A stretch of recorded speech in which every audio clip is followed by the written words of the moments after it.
Et oui, vous pouvez applaudir. Bonsoir à tous. Vous avez vu, ça démarre fort ce soir. Bienvenue à cette soirée Entreprises élues organisée par la communauté d'agglomération Sarreguemines Confluence. C'est la soirée de l'année pour souligner les liens très forts entre le monde économique et le monde politique. C'est aussi l'occasion de faire le point, de vous dévoiler des réalisations, des projets. Et puis, on vous propose une table ronde ce soir avec une invitée d'honneur très célèbre que vous avez sans doute déjà aperçue.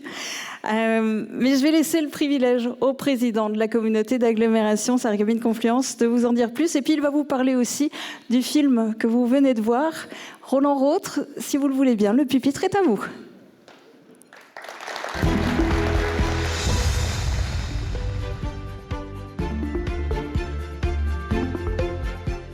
Madame la ministre, monsieur le sous-préfet, monsieur le conseiller régional, madame et monsieur les conseillers départementaux, ils sont là tous les deux, j'ai vu, mesdames et messieurs les maires, conseillers municipaux et conseillers communautaires, messieurs les commandants de police et de gendarmerie, mesdames et messieurs les chefs d'entreprise et vos collaborateurs. Monsieur le député s'est excusé et représenté ce soir par son suppléant, monsieur Zettler. Mesdames et messieurs, comme d'habitude, en cette période de l'année, nous voilà une nouvelle fois réunis dans le cadre d'une soirée entreprise élue. Vous êtes nombreux, vous le constatez vous-même, à avoir répondu à notre invitation et je vous en remercie très chaleureusement. Soyez les bienvenus dans cette salle du W, une nouvelle fois mise à disposition par la municipalité. Merci Sonia. C'est aussi l'occasion ce soir, c'est exceptionnel, de saluer tout particulièrement et souhaiter en votre nom la bienvenue à notre nouveau sous-préfet, Monsieur Wassim Kamel, qui nous fait l'honneur et le plaisir d'être parmi nous ce soir alors qu'il n'est en fonction que depuis un peu plus de 24 heures en réalité, hein, c'était hier matin. Si vous permettez, monsieur le sous-préfet, veuillez m'en excuser, mais si vous pouviez faire un signe de la main ou vous levez, voilà, pour que tout le monde vous voie.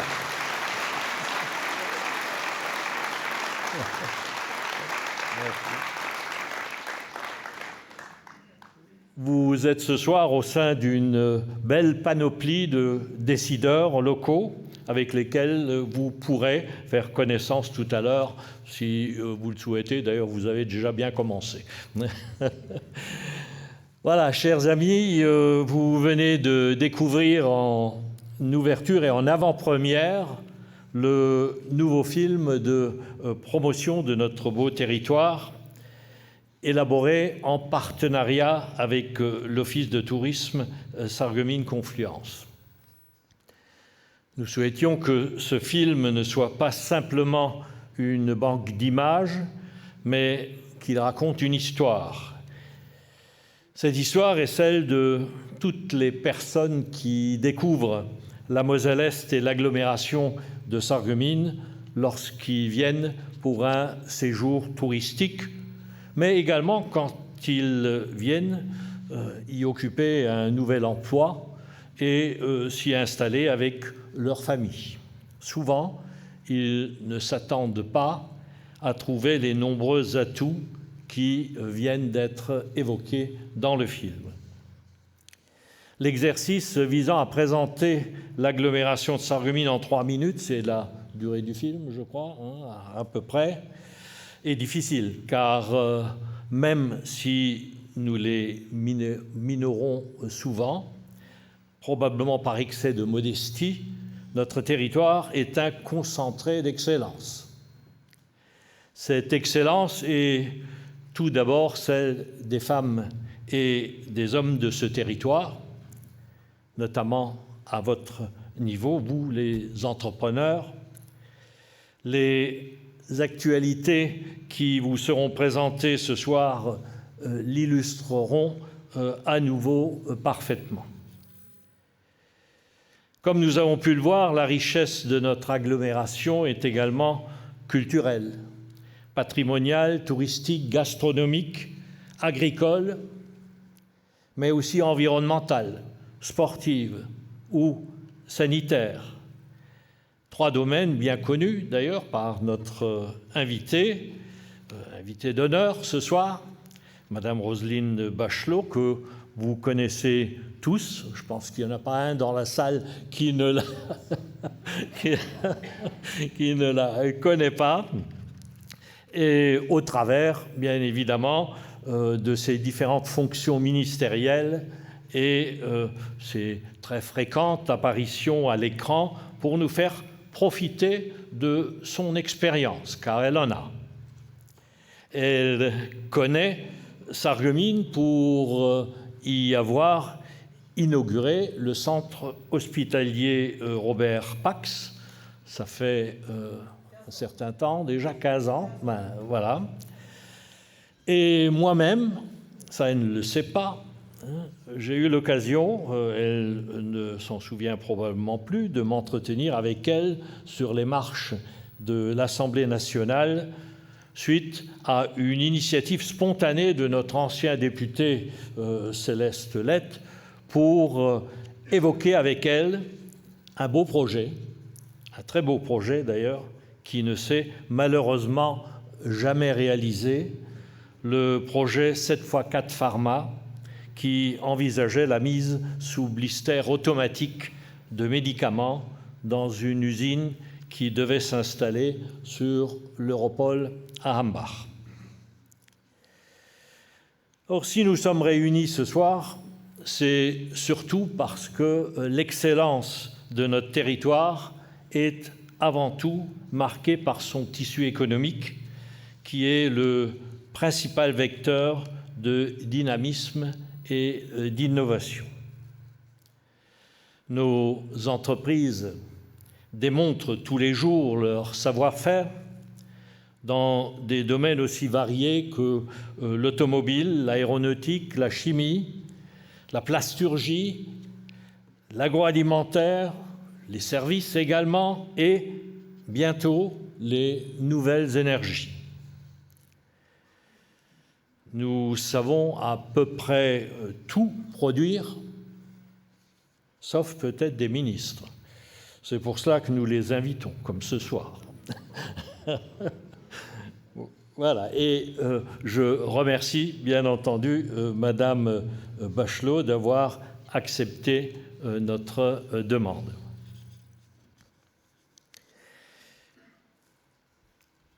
Or, pour maintenir cette vitalité que j'évoquais, nous avons besoin d'attirer de nouveaux talents, qu'ils soient amenés à travailler dans la recherche, l'industrie, l'enseignement, la santé ou tout autre domaine.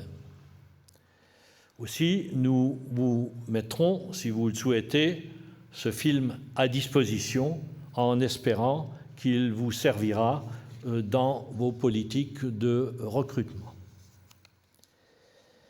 Bien entendu, nous savons aussi attirer de nouveaux projets par d'autres moyens que par un film, car notre politique d'attractivité a toujours été variée et efficace.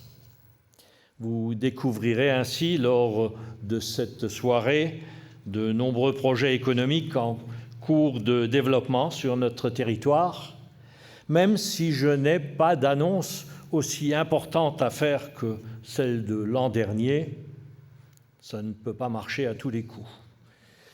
Donc je souhaite néanmoins vous informer de l'avancement des deux grands projets que nous avons évoqués lors de notre dernière rencontre l'année dernière à la même époque.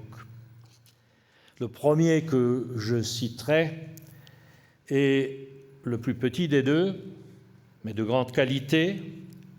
Il s'agit de l'entreprise de logistique Wirtz Group qui doit s'implanter sur la phase 3 de l'Europol 2 en investissant 30 millions d'euros et en créant 200 emplois. L'aménagement de ce secteur, à cheval sur les communes de Hambach et Willerwald, s'est accéléré en 2024. Les fouilles archéologiques sont désormais terminées, vous avez pu le lire dans la presse ce matin.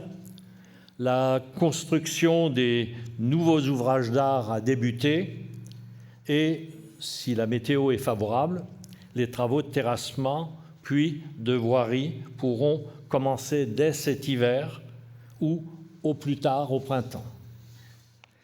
Ainsi, la réservation du terrain à Wirtz Group pourra être validée par notre Assemblée dans une quinzaine de jours et le compromis de vente d'une parcelle de 11 hectares pourra être signé avant la fin de l'année. Le second projet est bien entendu celui porté par Holosolis pour construire la plus grande usine de fabrication de panneaux photovoltaïques d'Europe. Entre toutes ce qu'on appelle les gigafactories sur lesquelles nous avons eu l'occasion de travailler au niveau de la communauté d'agglomération et qui convoitaient de s'installer sur notre zone prête à l'emploi,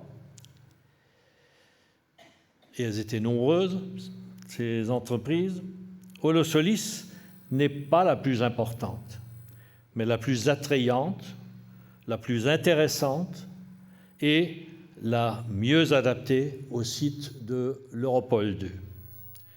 Je rappelle que ce projet constitue un investissement de plus de 800 millions d'euros et permettra la création d'environ 2000 emplois. Depuis un an, grâce à un travail particulièrement efficace et coordonné entre l'entreprise, les collectivités et l'État, il a été possible de mener une concertation préalable, obligatoire d'ailleurs, une concertation qui était très constructive, qui a montré une forte acceptation locale du projet. L'entreprise, sous l'impulsion de son président, Jan Jacob Boomvikers, qui devrait être présent ce soir, mais je ne l'ai pas vu. Ah, mais il est tout au fond, là-haut. Voilà. Donc, je le salue très cordialement et le remercie d'avoir voulu se joindre à nous pour cette soirée. Donc, il a pu déposer au printemps les dossiers d'autorisation environnementale et de permis de construire. Donc, ces dossiers sont actuellement soumis à l'enquête publique jusqu'à la semaine prochaine, si je ne me trompe pas. Nous espérons que les dernières étapes seront rapidement franchies pour obtenir un permis de construire et une autorisation environnementale purgée de recours dès le premier trimestre 2025. Ce sera alors le moment pour Holosolis d'engager son chantier et à la CASC, à la SEBL, à Enedis, à RTE, de déployer toutes les mesures connexes d'accompagnement. Nous sommes prêts à ce jour. Lorsque ces projets seront engagés et que nous aurons répondu à tous les autres porteurs de projets rencontrés ces derniers mois et qui souhaitent également s'implanter sur notre territoire, la disponibilité foncière sur les zones d'activité communautaire deviendra moins évidente. Aussi, fidèle à la politique d'anticipation qui a toujours caractérisé notre intercommunalité, nous avons engagé 2 actions concrètes pour préparer notre avenir économique. En premier lieu, nous travaillons avec l'Agence d'urbanisme des agglomérations de Moselle sur la densification de nos zones d'activité existantes pour reconquérir les fonciers déjà disponibles. L'intérêt environnemental est évident. Par ailleurs, sachant par expérience qu'il faut 10 ans pour créer une zone, nous venons de mandater la SEBL Grand Est, pour qu'elle conduise une étude prospective portant sur la création d'une nouvelle zone d'activité majeure et peut-être d'une autre destinée plus spécifiquement au BTP. Cette étude devra notamment analyser les données topographiques, urbanistiques, environnementales ou archéologiques des sites étudiés. Si nous sommes assurément tournés vers l'avenir, nous n'oublions pas pour autant les entreprises historiques de notre territoire, notamment celles, qu'elles soient petites, moyennes ou grandes d'ailleurs, qui peuvent rencontrer des difficultés. Aussi, je rappelle qu'en cette période plus compliquée pour certains pans de notre économie, notamment dans l'automobile, les élus de la communauté d'agglomération sont à votre disposition et à votre écoute pour imaginer les meilleurs moyens pour vous accompagner. Nous observons qu'au niveau national, la politique économique aujourd'hui reste floue et l'est encore plus, j'ai l'impression, depuis les élections aux États-Unis. Que ce soit au niveau de la fiscalité ou en termes d'accueil, de soutien ou d'accompagnement des investisseurs, je suis en attente de décisions fortes et efficaces pour sauvegarder le contexte d'attractivité dans lequel s'est installé notre pays, et c'est une attractivité que je peux confirmer au regard du nombre de projets qui nous sont arrivés. Au niveau territorial, donc sur notre territoire, je vous rappelle que la communauté d'agglomération a fait un choix politique fort en faisant du développement économique une priorité et qu'elle a appris au fil du temps à s'adapter aux situations particulières quand cela se justifiait. D'où l'intérêt de cette phase écoute de ce soir, bien adaptée à ce genre de rencontres pour pouvoir affiner, si nécessaire, nos pratiques habituelles.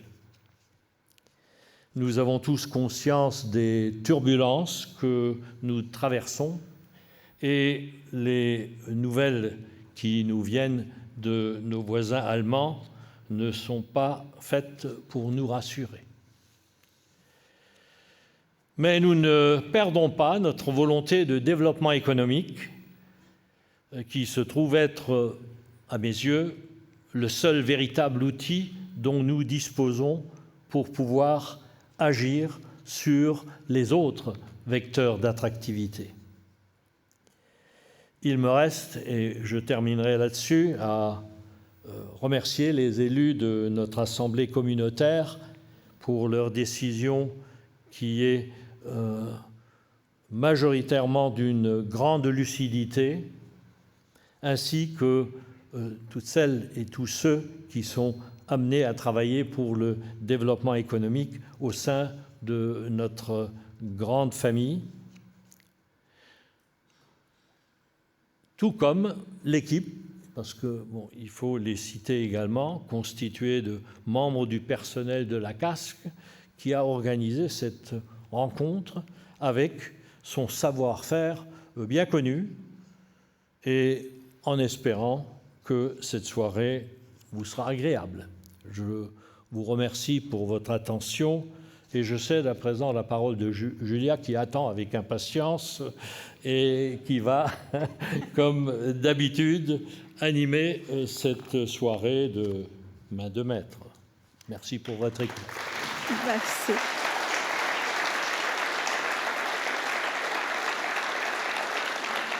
Merci beaucoup Roland Roth. Et puis j'en profite, ne quittez pas la scène, vous pouvez tout de suite rejoindre votre fauteuil pour la table ronde. Je vais demander aussi à Madame Roselyne Bachelot, s'il vous plaît, de bien vouloir nous rejoindre. Attention à la marche, hein.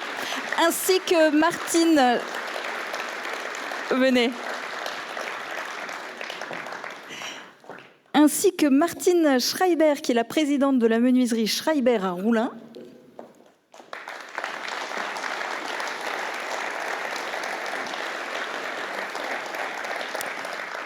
Philippe Burg, le directeur de l'IUT de Moselle-Est, s'il vous plaît.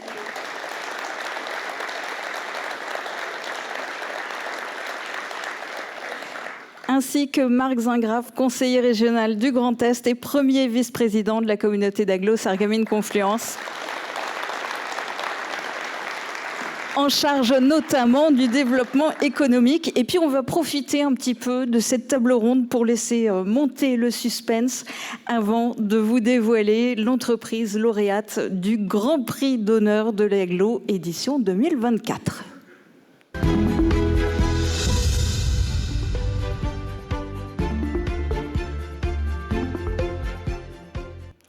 Et ce n'est pas si souvent qu'on est aussi bien à la tête d'entreprise qu'en politique, qu'on a la chance d'avoir comme ça, et bien pour une fois, autant de femmes que d'hommes sur cette scène. On fait des progrès en termes de parité dans cette soirée aussi, c'est bien. Ailleurs que dans la soirée. Alors, honneur aux femmes. Et pour commencer cette table ronde, je vais me permettre de commencer par un clin d'œil à Roselyne Bachelot. Je ne sais pas, je pense que vous ne vous souvenez pas de moi, mais je vais vous avouer un secret. Je me suis déjà agenouillée devant vous. En fait, C'était il y a tout juste 15 ans. Je vais parler exprès lentement parce qu'on a des petites images d'archives à vous montrer. Vous étiez venu à Sarreguemines pour inaugurer l'hôpital Robert Pax. Et en fait, après le coupé de ruban et le dévoilement de la plaque, eh bien, vous vous étiez assise pour écrire un petit mot dans le livre d'or et j'en avais profité pour vous interviewer et donc forcément en me mettant à votre hauteur et donc à genoux. La garantie d'avoir un service public hospitalier de qualité et qui préserve d'ailleurs le maillage hospitalier qui est la fierté du paysage sanitaire français. J'avais 15 kilos en moins, hein. Comme j'aime.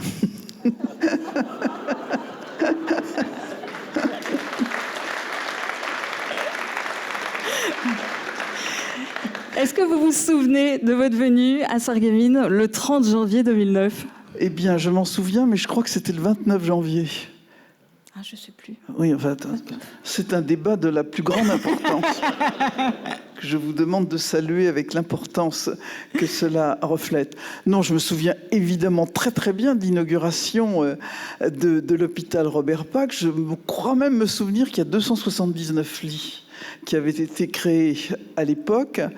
Et on avait quand même foncé, parce que c'était dans le cadre du plan Hôpital 2012, 10 milliards d'euros d'investissement, et le chantier avait été mené à partir du vieil hôpital qui n'était pas amendable en 3 ans, ce qui est quand même un très joli succès.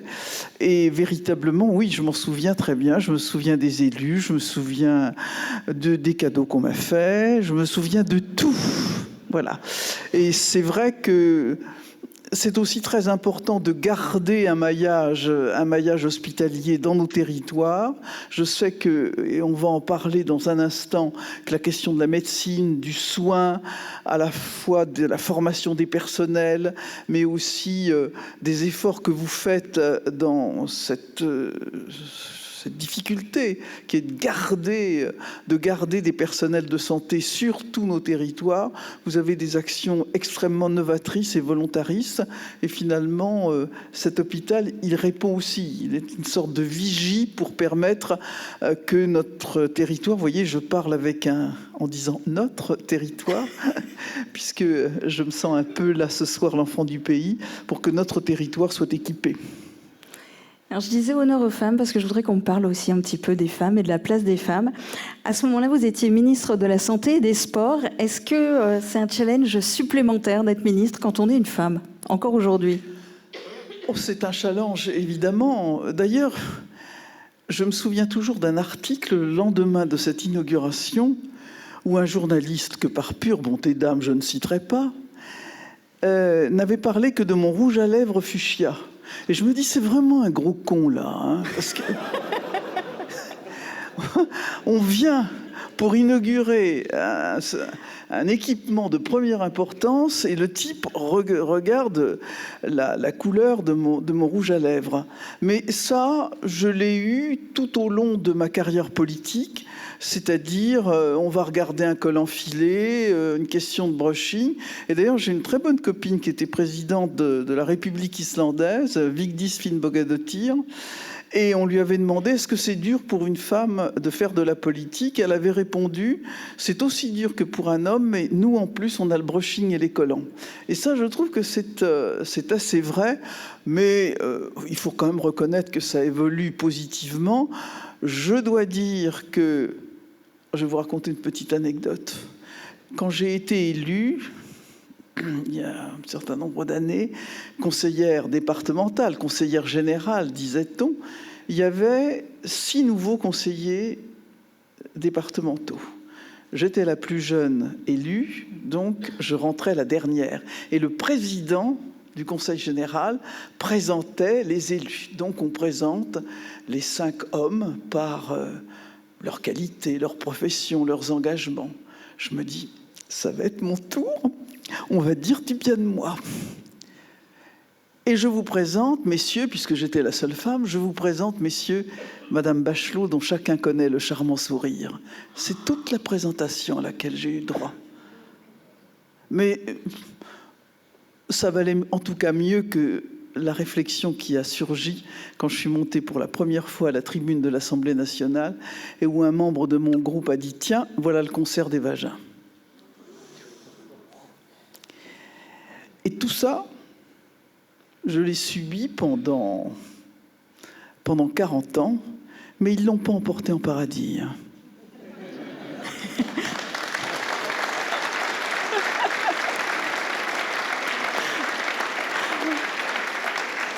On vous fait entièrement confiance pour ça, c'est sûr. Martine Schreiber, vous êtes à la tête de la menuiserie Schreiber à Roulin. Au départ, vous ne vous destiniez pas du tout à ça, mais plutôt à une toute autre carrière. Et puis, vous avez pris la relève de votre père, qui avait à la tête de l'entreprise qui avait été fondée par votre grand-père. Est-ce que ça a été un grand changement pour l'entreprise de se retrouver tout d'un coup dirigée par une femme ? Alors, à vrai dire, je ne me suis jamais posé la question en ce sens-là. En vérité, c'est l'environnement qui me pose ce genre de questions. Mais moi, je ne me suis jamais posé la question, être un homme ou une femme, est-ce que ça pose un problème ? Et je ne pense pas que ça a été mal pris, d'autant plus que ça s'est fait dans une certaine continuité. Et après, de toute façon, quand vous changez un dirigeant, il y a forcément des choses qui changent. Mais je pense aussi que c'est qu'aujourd'hui, on ne dirige pas de la même façon qu'on dirigeait il y a 20 ans, il y a 40 ans ou il y a 60 ans. Donc, il y a forcément une évolution.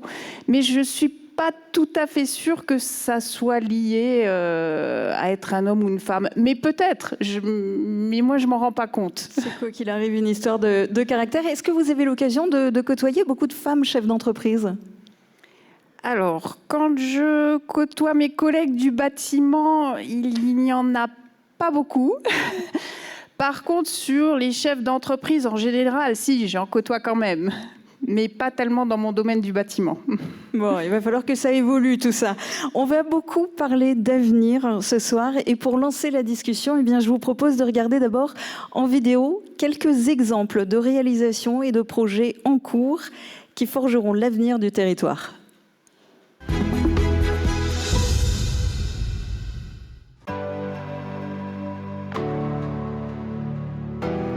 Ancrer les compétences, valoriser les initiatives, développer les services à la population, créer les conditions favorables au développement économique ou encore stimuler l'inclusion sociale sont autant de notions nécessaires et propices à l'attractivité d'un territoire.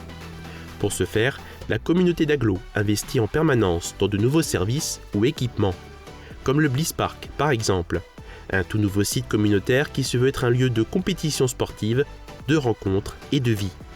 Il sera composé de 3 salles de sport, dont une grande salle multifonctionnelle de 1500 places ou encore une salle d'escrime de 14 pistes. Un parcours sportif de course et de santé sera également aménagé à l'extérieur. Les travaux sont toujours en cours. Budget global du projet, 18 millions d'euros. La construction du bâtiment du nouvel institut de formation en soins infirmiers se poursuit. D'une surface de plus de 2000 m², il sera réparti en 3 blocs reliés entre eux par une coursive. Le nouvel IFSI sera composé de 2 salles plénières, 2 salles dédiées aux travaux pratiques, 2 salles de réunion, de bureaux et de locaux administratifs. L'opération s'élève à 6 millions d'euros, dont 3,6 subventionnés par la région Grand Est. La maîtrise d'ouvrage est portée par la communauté d'agglomération dans le cadre d'une convention avec l'hôpital Robert Pax. La fin des travaux est programmée pour le premier trimestre 2025.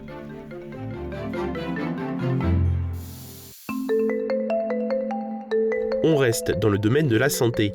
Les élus de la communauté d'agglomération ont validé un partenariat avec l'hôpital Robert Pax concernant l'achat et le financement d'un robot de chirurgie. Coût de l'opération, 1,4 million d'euros hors taxe. Une acquisition jugée essentielle pour le maintien de la compétitivité et de l'attractivité de l'hôpital général de Sarreguemines. L'hôpital paye ensuite un loyer à l'EPCI pour la mise à disposition de cet équipement. L'agglo démontre qu'elle entend défendre l'offre de soins sur son territoire, mais aussi la développer et assurer de larges services de proximité aux habitants. Ce renforcement des compétences de l'hôpital constitue une garantie de pérennisation des services de soins et de santé présents sur notre territoire. Ce partenariat marque ainsi un engagement de l'agglo dans une nouvelle compétence, confortée par l'élaboration d'un contrat local de santé, le CLS. En effet, sur proposition de l'Agence régionale de santé, les élus de l'agglo ont souhaité s'engager dans l'élaboration d'un contrat local de santé. Il s'agit d'un contrat signé entre la collectivité et l'ARS, mais aussi la sécurité sociale, la région et le département. Il est élaboré sur la base d'un diagnostic qui identifie les points forts et les points faibles en matière de santé sur le territoire. Une fois le diagnostic et les enjeux posés, les élus, les professionnels de santé et les partenaires institutionnels impliqués définissent des actions prioritaires à mettre en œuvre sur le territoire. L'agglo s'est donné l'objectif de signer le contrat local de santé d'ici la fin 2025 ou début 2026. Pour faciliter le retour à l'emploi, l'agglo propose un dispositif d'insertion par l'activité économique, conventionné avec l'État. L'objectif est d'embaucher des personnes sans emploi rencontrant des difficultés sociales et professionnelles particulières. Le chantier d'insertion Confluence Service, créé en 2015, accueille 23 bénéficiaires. Depuis son ouverture, le service était installé dans l'ancien bâtiment Pierron. En 2022, l'Assemblée communautaire a approuvé la construction d'un nouveau bâtiment plus adapté. Ce bâtiment est désormais finalisé. Ces travailleurs sont encadrés par 3 tuteurs techniques et un tuteur socio-professionnel. Le budget annuel de fonctionnement dédié au chantier d'insertion s'est élevé à 540 000 € en 2023, dont 200 000 € financés par l'agglo. Toujours en matière d'emploi, le territoire de la Moselle-Est a été retenu pour une seconde fois par le programme Territoire d'industrie. 8 intercommunalités voisines du secteur de Sarreguemines s'engagent donc conjointement dans le développement d'actions en matière d'essor économique. La démarche Territoire d'industrie, copilotée par l'État et la région Grand Est, vise à relever les défis de la réindustrialisation, de la décarbonation ou encore de l'innovation. La Moselle-Est et l'agglo, précurseurs en termes de développement économique, s'inscrivent donc pleinement dans une dynamique française de réindustrialisation et de reconversion du tissu économique. Une attractivité démontrée via de nombreuses annonces d'installations comme celle d'Holosolis à Hambach. Et pour aller travailler, il faut se déplacer. Et pourquoi pas le faire de manière plus écologique, tout en faisant des économies. Dans le cadre de son plan climat et pour réduire les émissions de gaz à effet de serre, l'agglo a en effet décidé de soutenir le covoiturage domicile-travail. Pour bénéficier de ce nouveau dispositif, les travailleurs et habitants de la communauté d'agglomération peuvent s'inscrire sur l'application mobile Blablacar Daily qui met en relation passagers et conducteurs. Pour le passager, le trajet est gratuit. Le conducteur, lui, perçoit 2 € par passager et par trajet. Depuis son lancement en juillet 2022, cette action démontre un franc succès avec 4 400 inscrits, 95 000 trajets cofinancés par l'agglo, soit 245 000 € versés aux conducteurs par l'agglo et 510 tonnes de CO2 économisées. Alors, en voiture, Roselyne ?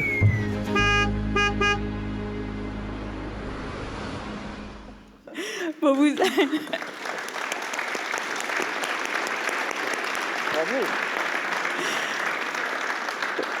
Vous avez vu, Roselyne Bachelot, je ne suis pas la seule à vous faire des clins d'œil ce soir. Il y en a même en vidéo. J'ai l'impression que c'est le club de la mise en boîte, là. Bon, on a vu beaucoup de choses dans ce reportage, mais en tant qu'ancienne ministre de la Santé, je suppose qu'il y a des actions de la communauté d'agglo qui doivent vous toucher particulièrement. Élaboration d'un contrat local de santé pour lutter notamment contre la désertification médicale, construction d'un nouvel institut de formation en soins infirmiers, financement d'un robot de chirurgie. Est-ce que c'est quelque chose de classique que vous avez vu souvent, ça ?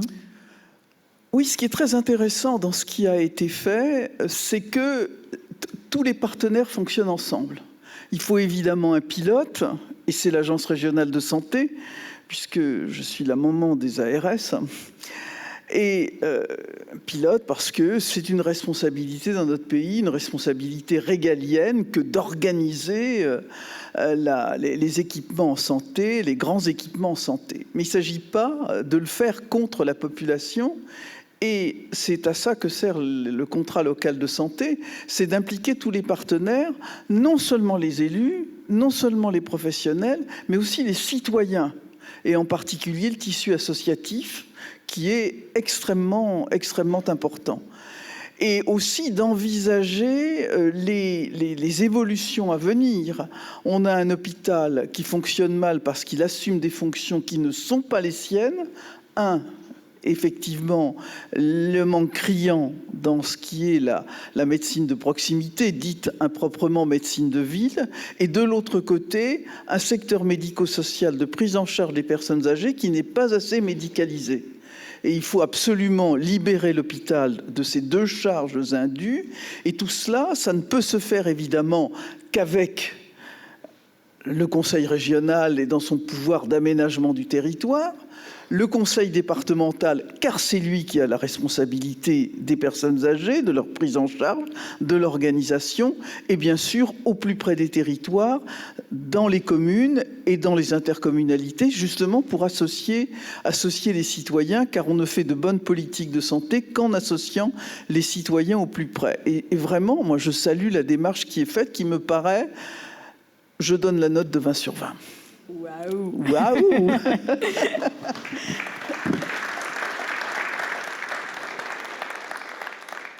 Roland Roth, quelque part, le développement économique a toujours été le fer de lance de la communauté d'agglo, Sarreguemines Confluence.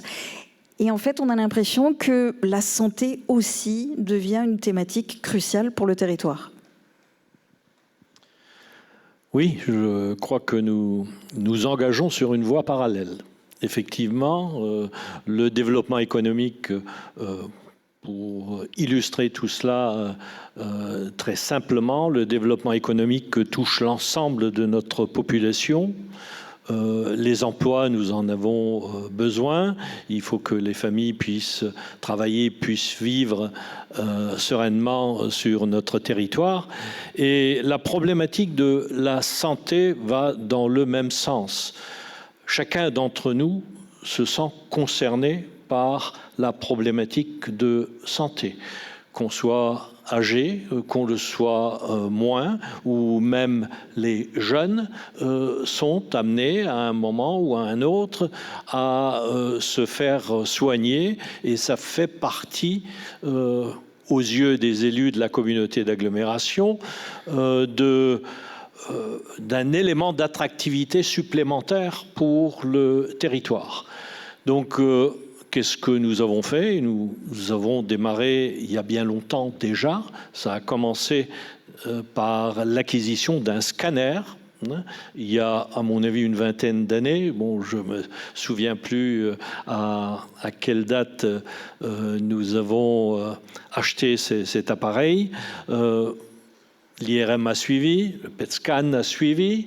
Nous avons été constructeurs du bâtiment de médecine nucléaire. Nous nous sommes engagés dans le bâtiment qui va abriter donc la formation en soins infirmiers.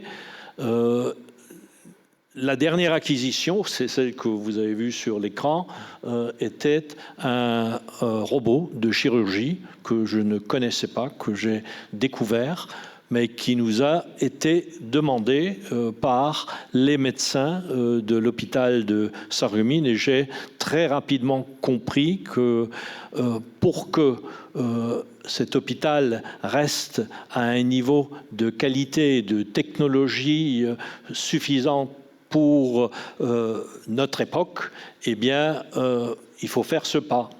C'est ce que nous avons fait également, et je pense que personne dans la salle ne le regrettera, et nous sommes prêts à continuer à partir du moment où les besoins se font sentir. Alors, il est vrai qu'il faut y mettre les moyens, mais nous utilisons de l'argent qui vient du contribuable.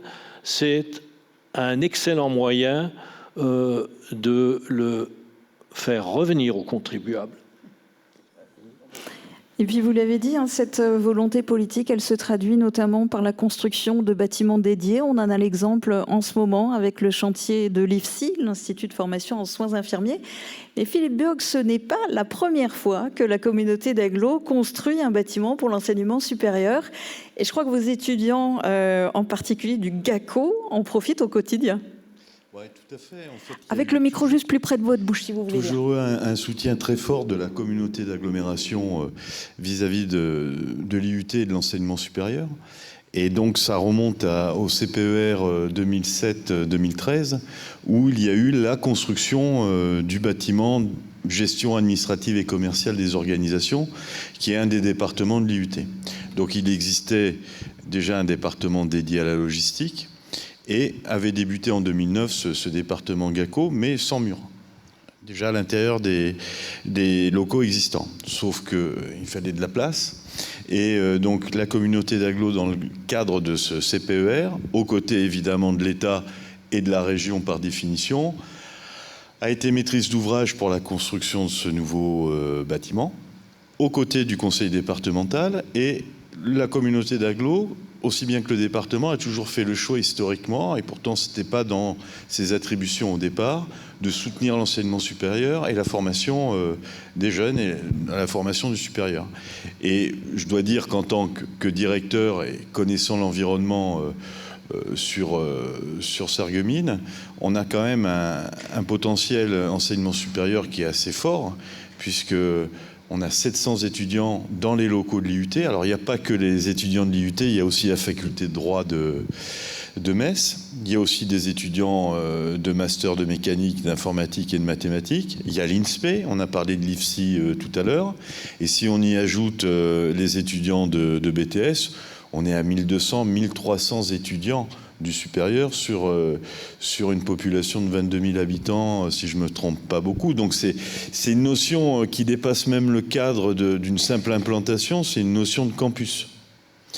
Et ça fait des années avec la communauté d'agglomération, depuis la création de cette IUT de plein exercice en Moselle-Est, que la communauté d'agglomération fait partie du conseil d'administration de l'IUT, la pépinière d'entreprise aussi en fait partie, et donc il y a toujours eu cette relation de confiance et de dynamisation du territoire. Et ce que rappelait Madame Bachelot tout à l'heure, c'est une question aussi de maillage territorial et d'attractivité du territoire. Et puis dernier point, j'en profite aussi parce que ça permet aux étudiants, il y a quand même 35% de boursiers comme étudiants localement, et ça permet de mettre le pied à l'étrier à des jeunes avec peu de moyens financiers. Et puis quand on se rend compte que c'est des étudiants qui fonctionnent bien, qui ont envie d'aller de l'avant, ça leur permet de mettre le pied à l'étrier et de pouvoir raisonnablement envisager des études à plus longue distance, que ce soit sur la région Lorraine, que ce soit à Metz ou à Nancy ou à Strasbourg, voire plus loin. Donc ça, c'est très encourageant. Et on a toujours eu ce soutien de la communauté d'agglo. Et puis plus récemment, il y a eu le Covid qui est passé par là. Il y a eu des problèmes de place. Et que ce soit la municipalité de Sarreguemines ou la communauté d'agglo, on a su, et le conseil régional au travers du lycée, mettre en place des locaux temporaires pour accueillir les étudiants et respecter les distances sanitaires. Donc il y a toujours eu ce travail qui a été mené. Et demain matin, d'ailleurs, j'ai une réunion avec la communauté d'agglo pour faire le point mensuel sur l'enseignement supérieur. Et non, c'est une belle relation de confiance mutuelle qui crée des jalousies d'ailleurs, mais ça c'est normal, ça c'est bon signe en général. Mais voilà, donc on a toujours eu ce soutien, et c'est vrai que la construction du bâtiment était une nécessité. Et sinon, le département GACO ou le département de logistique n'aurait pas pu avoir cette croissance comme on la connaît actuellement. On sent la reconnaissance. Marc Zingraff, le développement économique et l'enseignement supérieur, ça va de pair ? Alors, ça n'a pas forcément en France, comme à Sarreguemines d'ailleurs, toujours été le cas. Lorsque la France a eu beaucoup de naissances, après les 30 Glorieuses, il y a eu beaucoup d'étudiants. À Sarreguemines, on a même enseigné les lettres, le LEA, etc.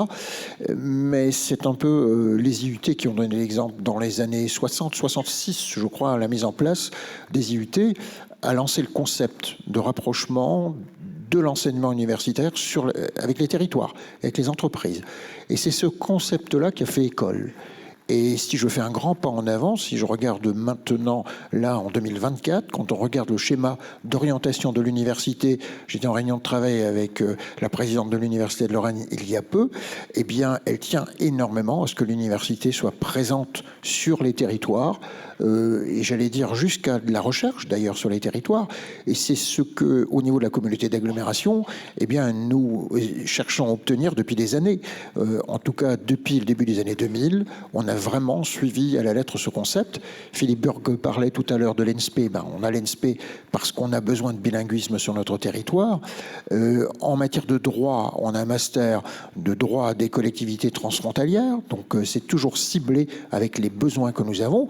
Et l'arrivée de l'Osolis, que vous avez vu à l'écran tout à l'heure, et je salue M. Boumvikers qui est là, eh bien, amène de nouveaux besoins. Une nouvelle technologie, c'est de nouveaux besoins nécessaires sur notre territoire. Donc, cette adéquation pour l'ensemble des entreprises qui sont présentes ce soir nous amène à les suivre en permanence dans les besoins de formation.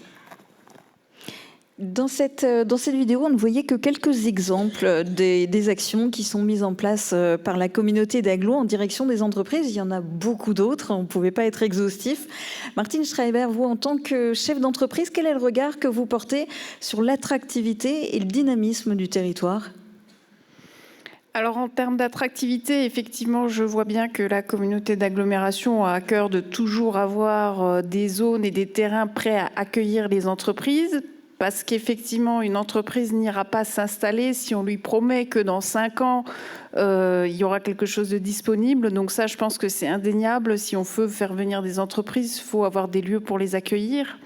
Mais après, je rejoins aussi ce qui a été dit, c'est que avoir pour nous des centres de formation, des moyens d'enseignement qui proposent notamment des formations en alternance, c'est très intéressant pour nous en matière de recrutement. Parce que le souci qu'on a, c'est qu'un jeune qui va vouloir se former et qui sera obligé d'aller, je ne sais pas, à Metz, à Strasbourg ou plus loin encore, il va difficilement pouvoir financer un logement à l'endroit où il doit faire ses études et à l'endroit où il doit venir en entreprise.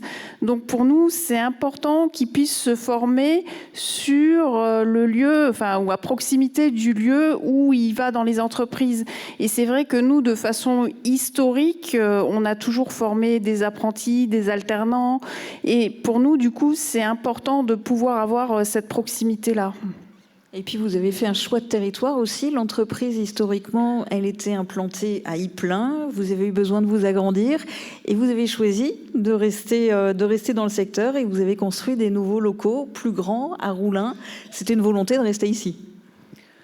Oui, je pense qu'on est originaire du territoire et on ne s'est pas dit on va délocaliser ailleurs, d'autant qu'on avait notre clientèle ici, donc on n'avait aucun intérêt à aller très loin. Nous, on a juste voulu quitter l'endroit où on était parce que les terrains qu'on avait étaient plus assez grands. Et donc voilà, c'est posé la question justement de trouver un terrain et de se mettre plutôt dans une zone artisanale parce qu'on était avant au cœur du village. Et c'est comme ça que les choses se sont faites. Mais c'est vrai que nous, ce qu'on a regardé, c'était de ne pas être trop loin de nos clients. Donc, et aussi pas trop loin des voies rapides, des autoroutes, pour pouvoir partir rapidement à la pause et pas perdre trop de temps. Roland Roth, l'action de l'agglo en direction des entreprises, elle est très forte. Oui, et elle nous tient à cœur, d'ailleurs. C'est une action, je dirais, qui est quotidienne. Nous commençons en général par ce qui est le plus naturel, c'est-à-dire un contact humain, dans un sens ou dans un autre.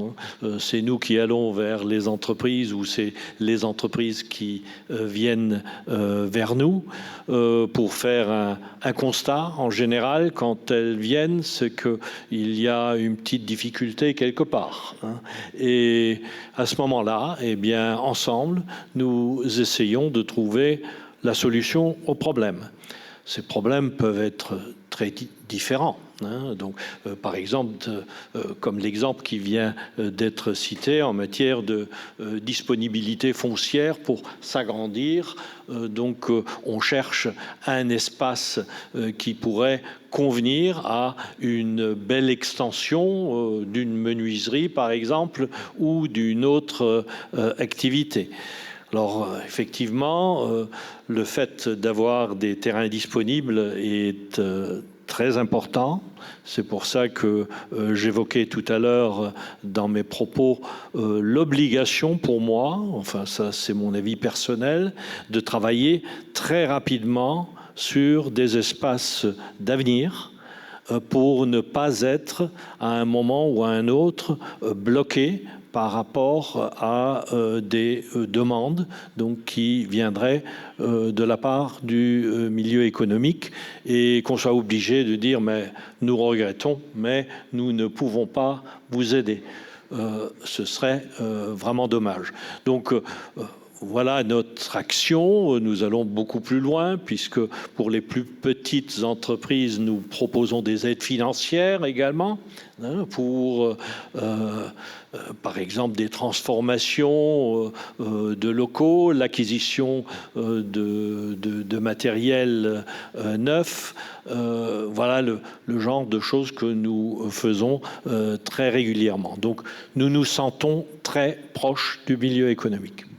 Et puis, au-delà du développement économique, la communauté d'agglo œuvre pour l'attractivité du territoire de manière générale. Ça passe par l'amélioration du cadre de vie. Et le gros chantier du moment, c'est le Bliss Park. Oui, effectivement. Et là aussi, bon, mais nous sommes dans une logique implacable, puisque l'investissement dans l'activité économique a l'avantage de produire un retour à un moment donné, même si ce retour n'est pas immédiat.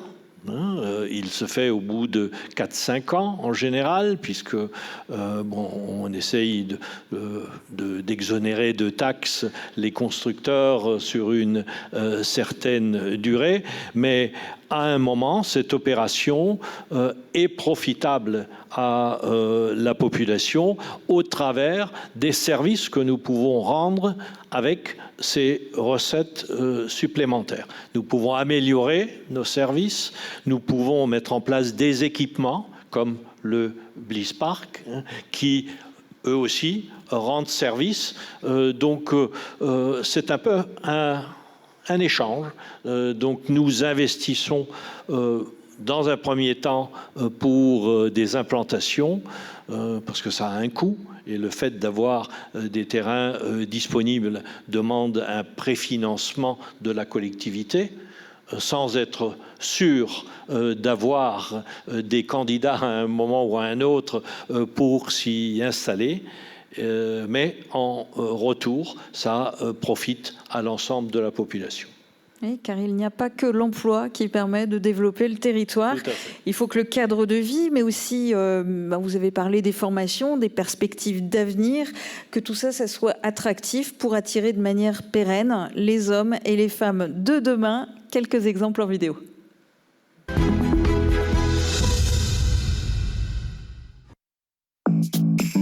La communauté d'agglomération investit pour l'enseignement supérieur, la formation et la recherche, afin de favoriser l'avenir des jeunes sur le territoire.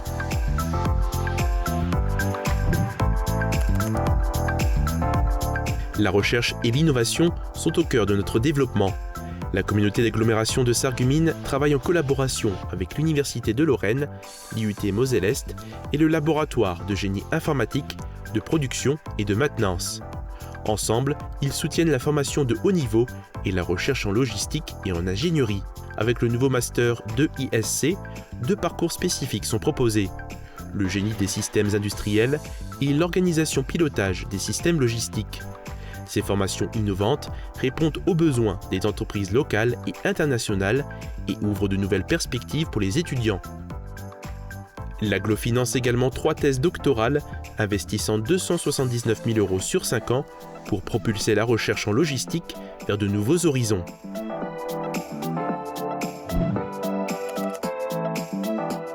parce que l'excellence est une priorité, l'Agglo investit chaque année près de 312 000 € dans les formations du centre universitaire de Sarreguemines.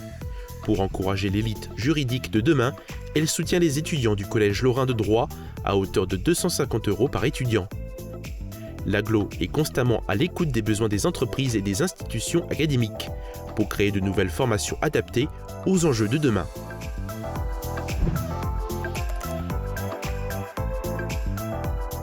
Chaque année, l'Agglo investit 100 000 € pour promouvoir l'apprentissage de l'allemand dès l'école primaire en participant au dispositif d'assistant par langue. Parce que maîtriser la langue du voisin, c'est s'ouvrir à de nouvelles opportunités professionnelles. Sarreguemines, à travers l'INSPE Lorraine, accueille également le master MEEF, destiné à former les enseignants de demain avec une spécialisation dans l'enseignement de l'allemand.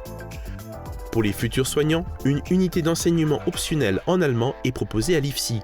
Elle permet de renforcer les compétences linguistiques pour mieux répondre aux besoins des patients dans notre région transfrontalière.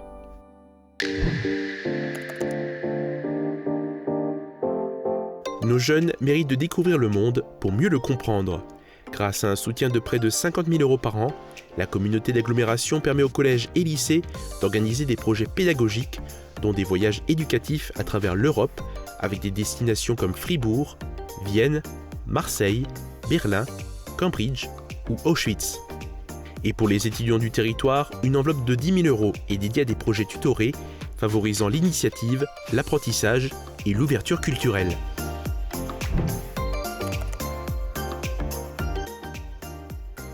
Le lycée Henri Nominet se réinvente pour mieux accompagner les jeunes dans leurs projets professionnels.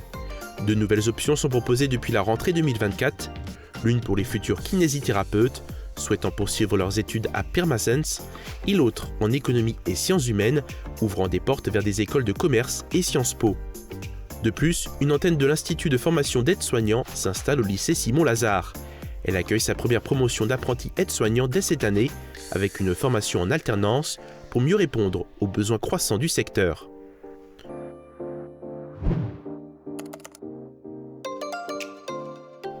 Depuis plus de 30 ans, l'entreprise Optimas travaille main dans la main avec le CAT La Ruche. Ce partenariat permet à 16 personnes, accompagnées de 2 formateurs, de participer aux activités de préparation de commandes au sein même des locaux d'Optimas. Majoritairement féminine, cette équipe est régulièrement renouvelée, offrant ainsi une chance à de nouveaux venus de se former et de s'intégrer pleinement dans le milieu professionnel.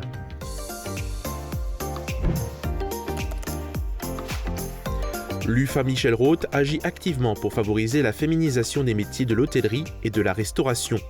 En mettant régulièrement en avant les parcours de jeunes femmes lors de concours professionnels, l'UFA encourage l'égalité des chances et inspire d'autres jeunes filles à embrasser ces carrières. Des actions qui visent à briser les stéréotypes dans des secteurs traditionnellement masculins. Depuis septembre 2023, un nouveau diplôme, le CAP PSR, Production et Services en Restauration, est proposé. Il permet à un large public d'accéder au métier de la cuisine et du service, en restauration rapide ou collective. L'UFA s'efforce ainsi de répondre aux besoins du marché tout en promouvant l'intégration professionnelle.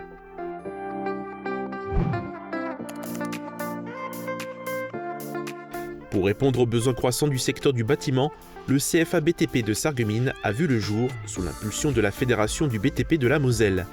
Il est installé dans des locaux modernes de 900 m², dotés d'ateliers, de bureaux et de salles de cours. Les formations proposées couvrent des métiers essentiels comme la peinture, la plâtrerie, la maçonnerie, le carrelage et le génie climatique. Aujourd'hui, près de 100 apprenants, dont 5 femmes, sont formés dans ces métiers.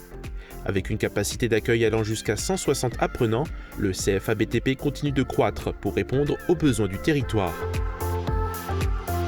Avec détermination, l'Agglo continue de tracer un chemin vers l'avenir, des hommes et des femmes pour le territoire, ensemble pour un avenir plus inclusif, plus innovant et plus ambitieux.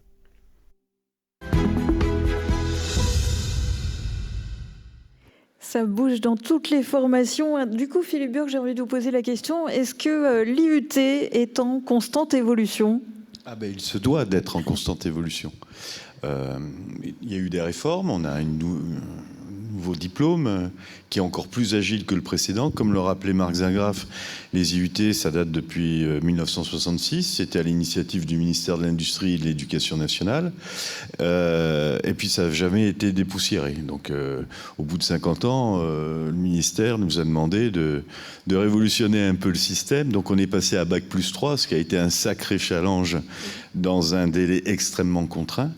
Mais c'est une formation qui répond plus encore aux besoins des entreprises, puisqu'on n'est plus sur des disciplines, mais sur des compétences.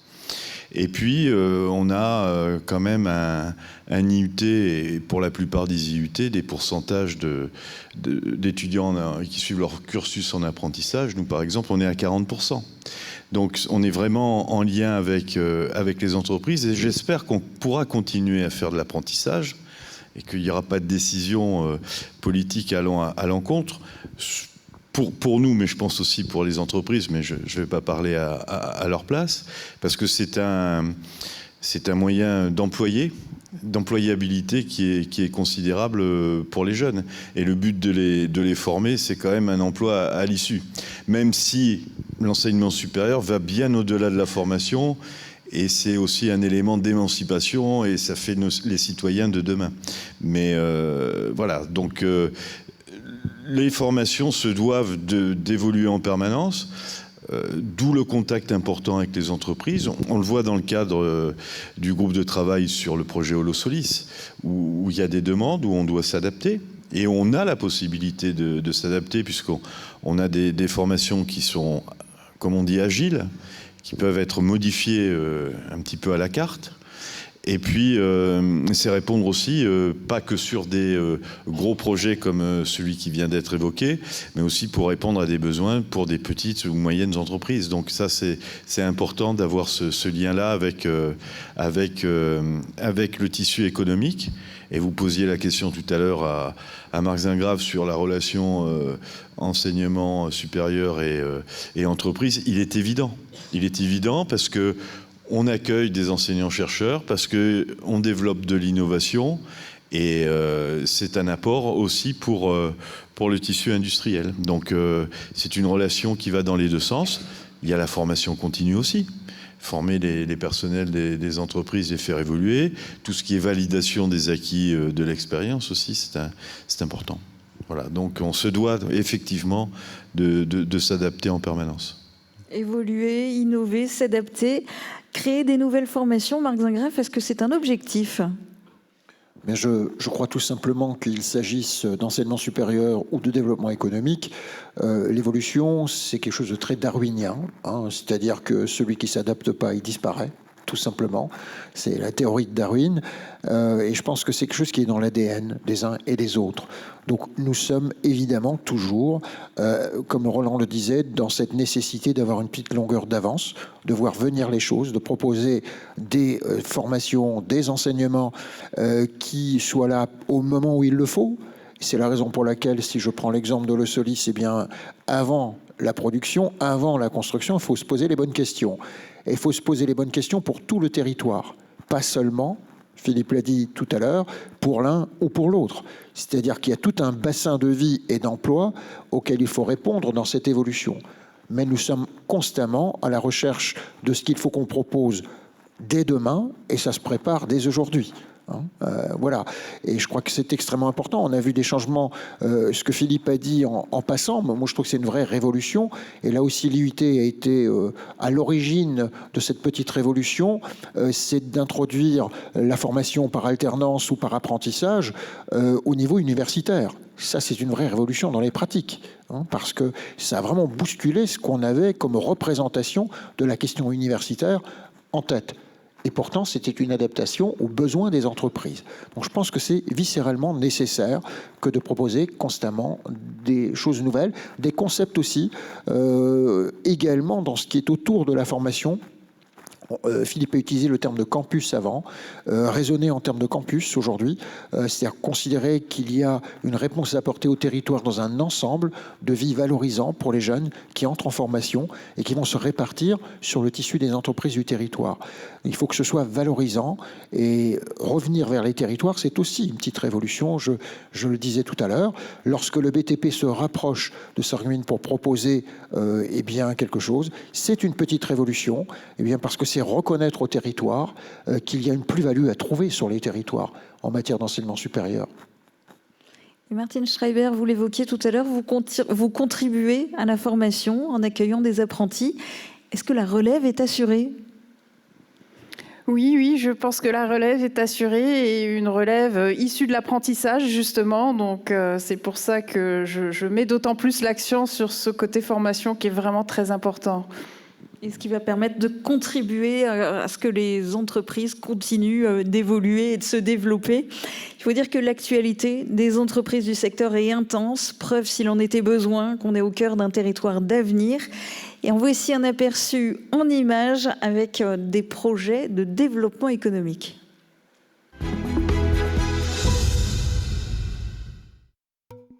L'organisation de cette soirée Entreprise élue 2024 est un nouvel exemple de l'importance que la communauté d'agglomération Sarreguemines Confluence accorde au développement économique.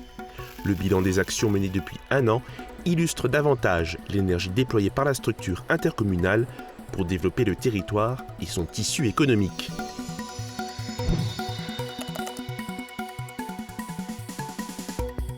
Depuis plus de 30 ans à Sarreguemines, Espace Entreprise accompagne la création et le développement des entreprises locales. Elle propose des services de conseil, de l'hébergement pour le démarrage des entreprises, halls, bureaux, salles de réunion et une aide à la recherche de subventions. Espace Entreprise facilite également l'implantation des entreprises qu'elle héberge sur les zones de l'agglo. 3 entreprises quitteront prochainement la pépinière pour rejoindre une zone d'activité de l'agglo. TSS Métal, spécialisée dans la maintenance industrielle, la serrurerie et la métallerie, va construire un bâtiment de 1100 m² sur une parcelle de 88 arts sur le parc d'activité de Woustviller. Vent France, experte en abrasifs et outils de polissage, va réaliser un bâtiment artisanal de 355 m² sur un terrain de 36 arts, toujours sur le parc d'activité de Woustviller. Froid Est Énergie, spécialisée dans la climatisation, les chambres froides, le chauffage et les panneaux solaires, va s'implanter sur la zone artisanale de Roulin avec un bâtiment de 1000 m² sur une parcelle de 63 arts. Parmi les récents projets de cession de terrain sur les zones d'activité de la communauté d'agglomération, Holosolis a réservé un terrain de 50 hectares sur l'Europole pour y construire une méga-usine de fabrication de modules et cellules photovoltaïques. Desgreen, spécialisé dans les travaux paysagers, a construit un bâtiment de 600 m² et 200 m² de box sur un terrain de 50 arts sur le parc d'activité de Woustviller. Chaîne de l'Est, historiquement implantée à Ambach, continue son développement sur le parc d'activité de Woustviller après sa précédente acquisition en 2023 en achetant un nouveau terrain d'1 hectare.